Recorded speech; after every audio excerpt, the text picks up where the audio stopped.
गावी जायचं आहे आणि त्यासाठी ना आज मी बॅग पॅक करणार होते. तर यावेळेस ना भरपूर असं सामान होता माझ्या, कारण बऱ्याच साड्या, ऋतूचे ड्रेस, कारण लग्नाला जायचं आहे म्हटल्यावर थोडेच ड्रेस किंवा साड्या घेऊन चालणार नाही, तर भरपूर असे ड्रेस आणि साड्या घ्यायच्या होत्या. बॅग पॅक करायला घेतली आणि ऋतूही खूप जास्त हॅप्पी होती, तर तिचं बोलणं पण तुम्ही ऐकालच. हॅलो गाईज, आम्ही आता गावाला जाणार आहे कारण की माझ्या मामाची शादी आहे ना. आता आम्ही आता काय करत सांगू की बघा, माझी मम्मी तिचा ड्रेस पॅक करत आहे. माझी बॅगची चेन तुटली आहे आणि मी काय करते, मेकअप खेळते. काय मेकअप.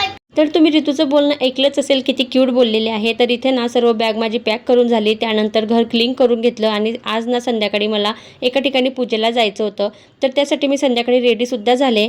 त्यानंतर ना संध्याकाळची दिवाबत्ती केली आणि मग थोडासा स्वयंपाक ना मी आधीच करून घेतला, कारण यायला थोडासा उशीरच होणार होता. तर चला भेटू नेक्स्ट व्हिडिओमध्ये. बाय.